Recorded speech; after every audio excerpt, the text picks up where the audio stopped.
আজ আপনাদের সাথে শেয়ার করব কড়াইশুঁটির কচুরি রেসিপি। শীতকালের ব্রেকফাস্ট হোক বা সন্ধ্যাবেলার টিফিন, এই গরম গরম কড়াইশুঁটির কচুরির সাথে ছোট্ট ছোট্ট আলুর দম, এই কম্বিনেশনটা কিন্তু দারুণ।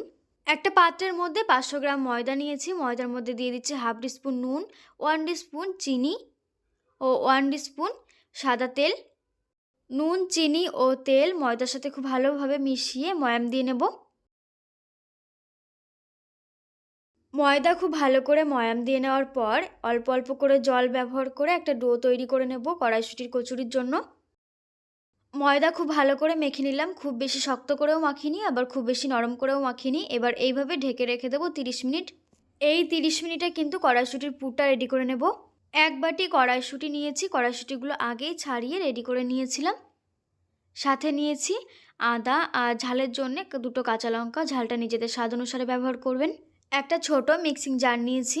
মিক্সিং জারের মধ্যে কড়াইশুঁটি, আদা ও কাঁচা লঙ্কাগুলোকে দিয়ে খুব ভালোভাবে মিহি করে পেস্ট করে নিতে হবে। কড়াইশুঁটি, আদা ও কাঁচা লঙ্কা খুব ভালোভাবে পেস্ট করে নিয়েছি। এখন চলে যাচ্ছি পরের স্টেপে।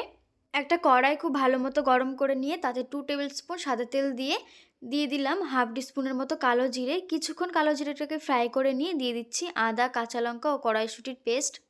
কড়াইশুঁটির পেস্টটা দেওয়ার পর মিডিয়াম ফ্লেমে নাড়তে নাড়তে রান্না করে নেব।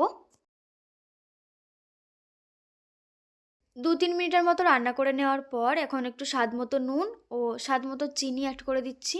দিয়ে খুব ভালোভাবে নুন চিনিটা মিশিয়ে আবারও কিছুক্ষণ রান্না করে নেব।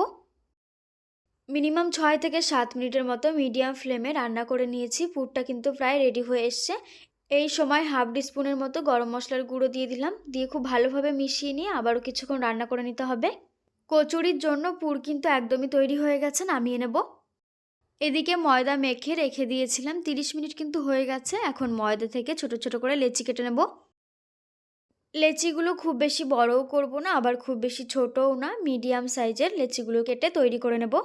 ময়দা থেকে সবকটা লেচি কেটে রেডি করে নিয়েছি। একটা লেচি নিয়ে বেলুন চাকির উপর গোল করে নিয়েছি। তারপর হাতের সাহায্যে বাটির মতো তৈরি করে নিতে হবে পুর ভরার জন্য। 2 হাত দিয়ে ভালোভাবে ঘুরিয়ে বাটির মতো তৈরি করে নিয়েছি। এখন মাঝখানটা কড়াইশুঁটির পুর দিয়ে দেব। খুব বেশিও দেব না আবার খুব কমও না, ঠিক ততটাই দিতে হবে যেন মুখটা খুব ভালোভাবে বন্ধ করা যায়। পুর দেওয়ার পর চারদিক থেকে এইভাবে মুড়িয়ে মুখটা খুব ভালোভাবে বন্ধ করে দিতে হবে যেন বেলার সময় পুরটা বেরিয়ে না যায়।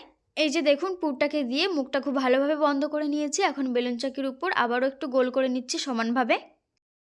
তারপর অল্প অল্প করে তেল দিয়ে কড়াইশুঁটির কচুরির আকারে বেলে নেব।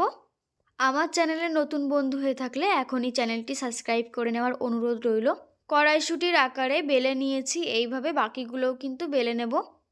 এবারে এদিকে আগে থেকেই কিন্তু কড়াই বসিয়ে তেল দিয়ে খুব ভালো মতো গরম করে নিয়েছি।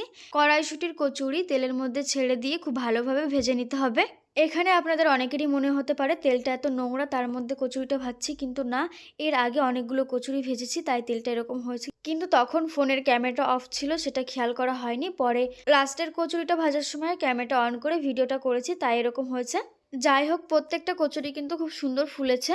গরম গরম কড়াইশুঁটির কচুরির সাথে ছোট্ট ছোট্ট আলুর দম সার্ভ করেছি।